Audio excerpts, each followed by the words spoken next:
les eaux glacées de l'Arctique, une créature défie toute logique. Plus elle grandit, plus elle devient fragile. La méduse à crinière de lion peut atteindre la taille d'une baleine bleue, mais un simple contact avec vos doigts suffirait à la détruire. Ce paradoxe cache l'une des histoires les plus fascinantes des océans.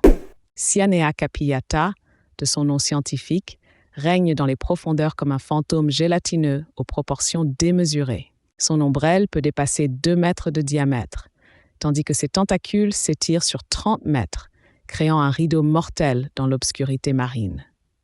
Composée à 95% d'eau, elle flotte entre 2 mondes, trop massive pour être ignorée, trop fragile pour résister. Cette géante des mers prospère dans les eaux froides du Pacifique Nord et de l'Atlantique Nord.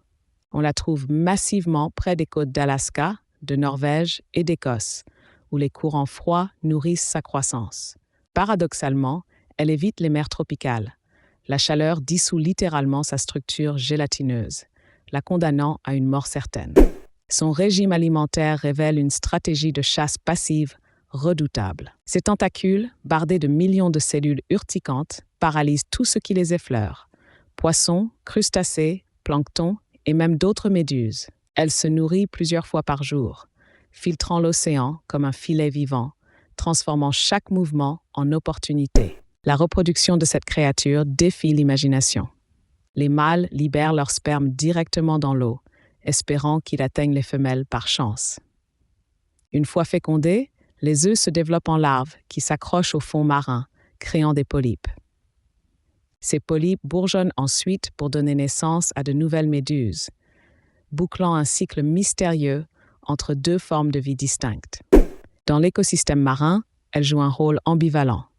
Prédatrice efficace, elle régule les populations de petits poissons et maintient l'équilibre. Mais ces proliférations massives peuvent décimer les stocks de poissons commerciaux et terroriser les baigneurs. Ces piqûres, bien que rarement mortelles, provoquent des douleurs intenses et des cicatrices durables. L'histoire évolutive de cette méduse remonte à 500 millions d'années, bien avant l'apparition des dinosaures. Elle a survécu à toutes les extinctions massives grâce à sa simplicité. Pas de cerveau, pas de cœur, juste un système nerveux primitif qui lui suffit pour dominer son environnement. Cette ancienneté en fait un témoin vivant des premiers chapitres de la vie complexe sur Terre. Aujourd'hui, le réchauffement climatique menace son empire glacé.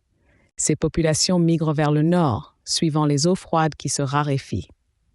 Ironiquement, cette créature qui a traversé des centaines de millions d'années pourrait disparaître en quelques décennies, victime de sa propre spécialisation. La méduse à crinière de lion nous rappelle que dans l'océan, la fragilité et la puissance ne s'opposent pas. Elles coexistent dans un équilibre parfait, forgé par des millions d'années d'évolution.